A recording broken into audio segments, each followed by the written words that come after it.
नमस्कार, आप सभी का एक नए वीडियो में बहुत बहुत स्वागत है। फ्रेंड्स, मेरे से कई महिलाएं कमेंट करके ये पूछती हैं कि मैम मैं प्रेग्नेंट हूँ और प्रेगनेंसी में जो मेरा बेली बटन है, जो नाभि है, वो बाहर आ गई है और उसमें कभी कभी पेन भी होता है और खुजली भी होती है। इसके साथ ही कई महिलाएं ये भी पूछती हैं कि मैम प्रेगनेंसी में जो मेरा बेली बटन है, जो नाभि है, वो बिल्कुल ही फ्लैट हो गया है, वहाँ पे पता ही नहीं चल रहा है कि नाभि है। तो ऐसा क्यों होता है, इसका क्या मतलब होता है, क्या ये नॉर्मल होता है या फिर ये किसी प्रॉब्लम का इंडिकेशन होता है। और फ्रेंड्स, कई महिलाएं यहाँ तक ये भी पूछती हैं कि प्रेगनेंसी में जो बेली बटन होता है, नाभि बाहर आने का क्या मतलब होता है, क्या इससे लड़का होता है या लड़की होती है। तो फ्रेंड्स, मैं आप सबको बता दूं कि जब भी महिलाएं प्रेग्नेंट होती हैं तो प्रेगनेंसी में महिलाओं की बॉडी में बहुत सारे सरप्राइजिंग चेंजेस आते हैं और सबकी बॉडी अलग अलग होती है, सबकी प्रेगनेंसी भी अलग अलग होती है। तो ऐसा बिल्कुल भी ज़रूरी नहीं होता है कि सबकी बॉडी में सेम सिम्टम आए, सबकी बॉडी में सेम चेंजेस आए और सबको एक तरह का प्रॉब्लम हो। ऐसा बिल्कुल भी ज़रूरी नहीं होता है।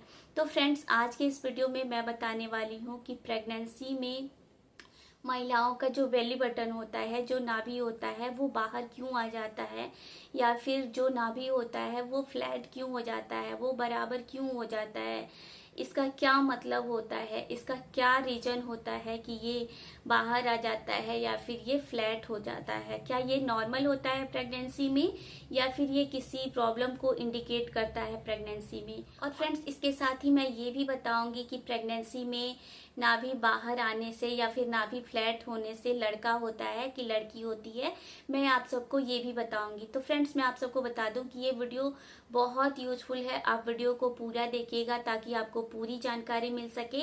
अगर आप वीडियो को कहीं से भी स्किप करोगे फिर आपको पूरी जानकारी नहीं मिल पाएगी, इसलिए आप वीडियो को पूरा देखिएगा ताकि आपको पूरी जानकारी मिल सके। और अगर आपको वीडियो यूजफुल लगेगा तो वीडियो को लाइक करिएगा, ज़्यादा से ज़्यादा वीडियो को शेयर करिएगा ताकि सबको इसके बारे में जानकारी हो सके। तो चलिए वीडियो को शुरू करते हैं।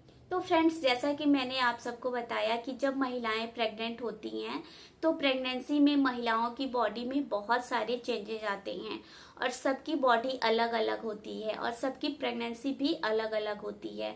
तो ऐसा बिल्कुल भी ज़रूरी नहीं होता है कि सब प्रेग्नेंट महिला में सेम सिम्टम्स आए, सेम चेंजेज आए या फिर सब प्रेग्नेंट महिलाओं को सेम प्रॉब्लम हो। ऐसा बिल्कुल भी ज़रूरी नहीं होता है।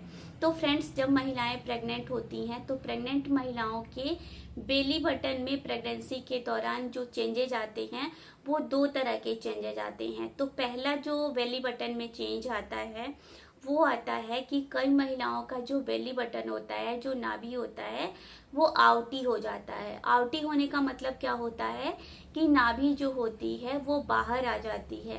तो जब जब नाभि बाहर आ जाती है तो उसको हम कहते हैं आउटी बेली बटन। तो ये पहला चेंजेज होता है। अब जो दूसरी तरह का नाभि में चेंज होता है वो होता है कि नाभि आउटी होने के बजाय, नाभि जो है वो बाहर आने के बजाय क्या होता है कि एकदम से ऐसा लगता है कि जो नाभि है, बेली बटन है, वो एकदम से पेट से गायब हो जाता है। जो पेट होता है वहाँ पे स्किन जो है वो स्ट्रेच हो जाता है, वो फ्लैट हो जाता है, वहाँ पे बिल्कुल भी पता नहीं चलता है कि वहाँ पे नाभि है। तो उसको कहते हैं फ्लैट बेली बटन। तो प्रेगनेंसी में नाभि में ये दो तरह के आते हैं। पहला जो होता है वो आउटी बेली बटन होता है और जो दूसरा चेंजेस होता है वो होता है फ्लैट बेली बटन। अब वो बेली बटन में, नाभि में ये चेंजेस क्यों आते हैं, इसका क्या रीजन होता है, क्या ये नॉर्मल होता है या फिर ये किसी प्रॉब्लम का इंडिकेशन होता है।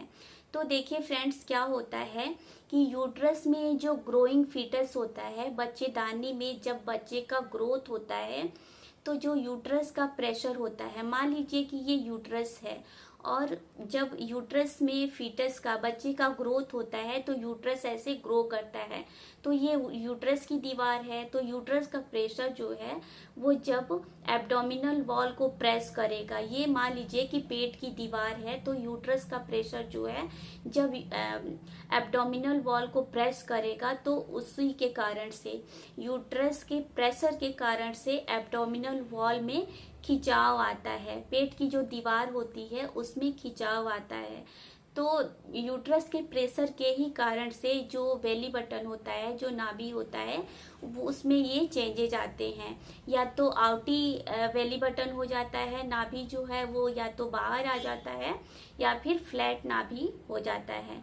तो ये यूट्रस के प्रेशर के कारण से ही होता है। और फ्रेंड्स, यूट्रस के प्रेशर के ही कारण से कि यूट्रस का प्रेशर जब एब्डोमिनल वॉल पे पड़ता है, जब पेट की दीवार पे यूट्रस का प्रेशर पड़ता है, तो उसके कारण से पेट में जो है खिंचाव आता है। तो इसके कारण से बेली बटन का जो एरिया होता है वहाँ पे पेन होता है इसी कारण से। और वहाँ पे खुजली भी इसी कारण से होती है कि जब जो पेट का स्किन होता है उसमें खिंचाव आता है, तो उसके कारण से वहाँ पे आपको पेन और खुजली दोनों ही होती है। तो इसके लिए आपको क्या करना चाहिए कि आपको कोई बॉडी लोशन या फिर कोई भी मॉइस्चराइजर आपको लें, या फिर आप कोकोनट ऑयल भी ले सकते हैं। और जो बेली बटन का एरिया होता है वहाँ पे आप सर्कुलर मोशन में उसको मसाज करिए, तो वहाँ पे पेन और जो आपको इचिंग हो रही है उससे आपको रिलीफ मिलेगा। तो फ्रेंड्स, प्रेगनेंसी में नाभि में जो बदलाव होते हैं, या तो नाभि बाहर आ जाती है या फिर नाभि फ्लैट हो जाती है, तो प्रेगनेंसी में नाभि में ये दोनों ही तरह के बदलाव बिल्कुल ही नॉर्मल होते हैं। इससे आपको टेंशन लेने की या चिंता करने की कोई ज़रूरत नहीं होती है। और फ्रेंड्स, मैं आप सबको बता दूं कि बेली बटन में, नाभि में ये जो बदलाव आते हैं वो प्रेगनेंसी के सेकेंड ट्राइमेस्टर से या फिर थर्ड ट्राइमेस्टर में मोस्ट कॉमनली अराउंड 26 वीक के बाद आपको ये चेंजेस देखने को मिलते हैं। और फ्रेंड्स, मैं आप सबको एक बार और बता दूं कि ये बिल्कुल ही नॉर्मल होता है, इससे आपको कोई टेंशन लेने की ज़रूरत नहीं होती। और फ्रेंड्स, जो लोग मेरे से पूछते हैं कमेंट करके कि नाभि बाहर आने से लड़का होता है या फिर फ्लैट नाभि से लड़की होती है, तो फ्रेंड्स, मैं आप सबको बता दूं कि नाभि में जो बदलाव आते हैं उनसे होने वाले बेबी के जेंडर का डिटेक्शन नहीं होता है। होने वाला बेबी लड़का होगा या लड़की होगी इसका पता बिल्कुल भी नहीं चलता है। यह एक गलत बात है। नाभि बाहर क्यों आती है या फिर फ्लैट नाभि क्यों होती है, इसका रीज़न मैंने आप सबको वीडियो में बता दिया है। तो आई होप कि ये वीडियो आपको यूजफुल लगा होगा। तो वीडियो को लाइक करिएगा, ज़्यादा से ज़्यादा वीडियो को शेयर करिएगा ताकि और लोगों को भी इसके बारे में जानकारी मिल सके, और चैनल को सब्सक्राइब करिएगा।